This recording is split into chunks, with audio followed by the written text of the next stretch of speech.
भगवान श्री राम के जीवन से जुड़े रहस्य जिनसे दुनिया अभी भी है अनजान। दुनिया भर में 300 से ज़्यादा रामायण प्रचलित हैं। इनमें वाल्मीकि रामायण, कंवन रामायण, रामचरितमानस, अद्भुत रामायण, अध्यात्म रामायण और आनंद रामायण की चर्चा ज़्यादा होती है। उक्त रामायण का अध्ययन करने पर हमें राम कथा से जुड़े कई नए नए तथ्यों की जानकारी मिलती रहती है। इसी तरह अगर दक्षिण की रामायण की माने तो भगवान श्री राम की एक बड़ी बहन भी थी जो कि उनसे उम्र में बड़ी थी। अब तक आप सिर्फ यही जानते आए हैं कि श्री राम के 3 भाई लक्ष्मण, भरत और शत्रुघ्न थे, लेकिन राम की बहनों के बारे में बहुत ही कम लोग जानते हैं। बहुत दुख भरी कथा है राम की बहन की। लोग उनकी सच्चाई जानेंगे तो राम को कठोर दिल वाला मानेंगे और दशरथ को स्वार्थी। आओ जानते हैं राम की ये बहन कौन थी और इनका क्या नाम था और यह कहाँ रहती थी। श्री राम की 2 बहनें थीं, एक शांता और दूसरी कुकबी। हम यहाँ आपको शांता के बारे में बताएंगे। दक्षिण की भारत की रामायण की बात करें तो उसके अनुसार राम की बहन का नाम शांता था, जो चारों भाइयों में बड़ी थी। शांता राजा दशरथ और कौशल्या की पुत्री थी, लेकिन उनके पैदा होने के कुछ वर्षों बाद किसी कारणों से राजा दशरथ ने शांता को अंग देश के राजा रोमपद को दे दिया था। भगवान राम की बड़ी बहन का पालन पोषण राजा रोमपद और उनकी पत्नी वर्षिणी ने किया, जो महारानी कौशल्या की बहन अर्थात राम की मौसी थी। इस संबंध में 3 कथाएं हैं।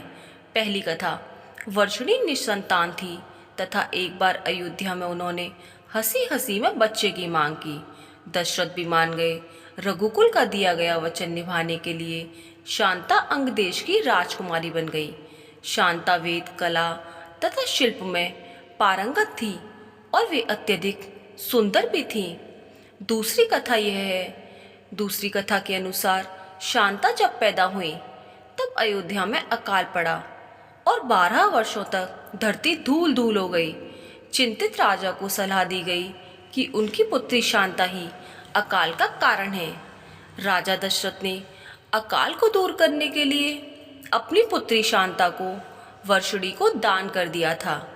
इसके बाद शांता कभी अयोध्या नहीं आई। कहते हैं कि दशरथ उन्हें अयोध्या में बुलाने से डरते थे, कहीं इसलिए कि फिर से कोई अकाल ना पड़ जाए। तीसरी कथा के अनुसार कुछ लोग मानते थे कि राजा दशरथ ने शांता को सिर्फ इसलिए गोद दे दिया था क्योंकि वह लड़की होने की वजह से उनकी उत्तराधिकारी नहीं बन सकती थी। राजा दशरथ और उनकी तीनों रानियां इस बात को लेकर चिंतित रहते थे कि पुत्र नहीं होने पर उत्तराधिकारी कौन होगा।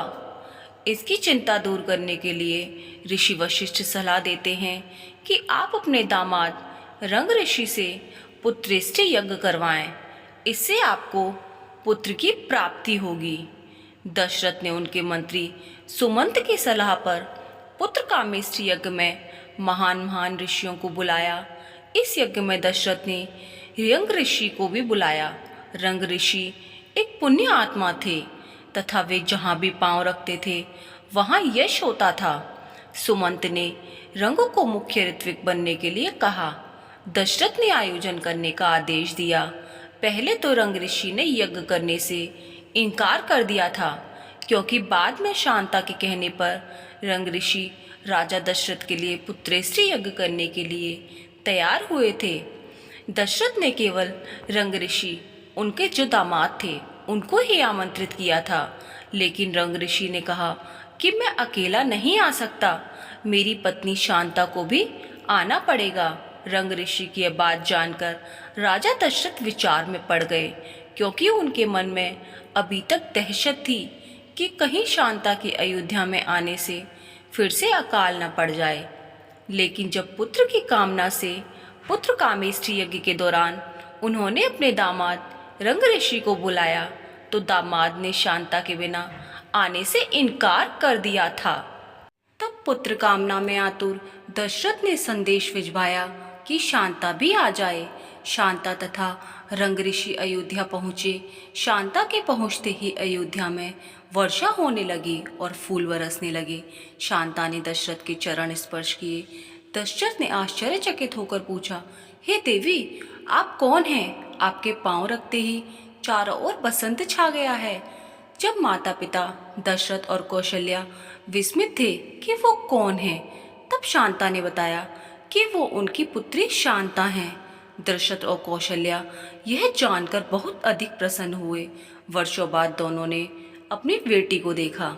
दशरथ ने दोनों को ससम्मान आसन दिया और उन दोनों की पूजा आरती की।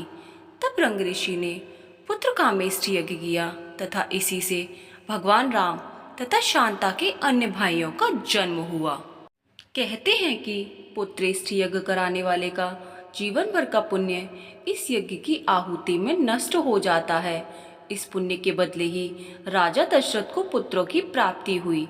राजा दशरथ ने रंग ऋषि को यज्ञ करवाने के बदले बहुत सा धन दिया, जिससे रंग ऋषि के पुत्र और कन्या का भरण पोषण हुआ और यज्ञ से प्राप्त खीर से राम, लक्ष्मण, भरत, शत्रुघ्न का जन्म हुआ। रंग ऋषि फिर से पुण्य अर्जित करने के लिए वन में जाकर तपस्या करने लगे। जनता के समक्ष शांता ने कभी भी किसी को नहीं पता चलने दिया कि वो राजा दशरथ और कौशल्या की पुत्री हैं। यही कारण है कि रामायण या रामचरितमानस में उनका कोई खास उल्लेख नहीं मिलता है। कहते हैं कि जीवन भर शांता राह देखती रही थी अपने भाइयों की कि वे कभी तो उनसे मिलने आएंगे, पर कोई नहीं गया उनका हालचाल जानने। मर्यादा पुरुषोत्तम भी नहीं, शायद वे भी राम राज्य में अकाल पड़ने से डरते थे। कहते हैं कि वन जाते समय भगवान श्री राम अपनी बहन के आश्रम के पास से गुजरे थे। तनिक रुक जाते और बहन को दर्शन ही दे देते। शांता बिन बुलाए आने को राजी नहीं थी। सती माता की कथा सुन चुकी थी बचपन में दशरथ से। ऐसा माना जाता है कि रंग ऋषि और शांता का वंश ही आगे चलकर सेंगर राजपूतों का वंश बना। तो दोस्तों, यह है भगवान श्री राम के जीवन से जुड़े कुछ रहस्य जिन्हें शायद आप और हम भी नहीं जानते होंगे। दोस्तों, कैसी लगी आपको हमारी ये वीडियो? अपने सभी दोस्तों के साथ इसे शेयर ज़रूर करें और इसे ज़्यादा से ज़्यादा लाइक करें। हमारे चैनल को सब्सक्राइब करें। आप सबका प्यार और सपोर्ट हमें ऐसे ही मिलता रहे। आप सबको मेरा ढेर सारा प्यार और ढेर सारा धन्यवाद। तो दोस्तों, कल फिर मिलते हैं एक नई वीडियो के साथ में। तब तक के लिए आप सबको राधे राधे, जय श्री कृष्णा। धन्यवाद आप सभी का। आपका दिन शुभ हो।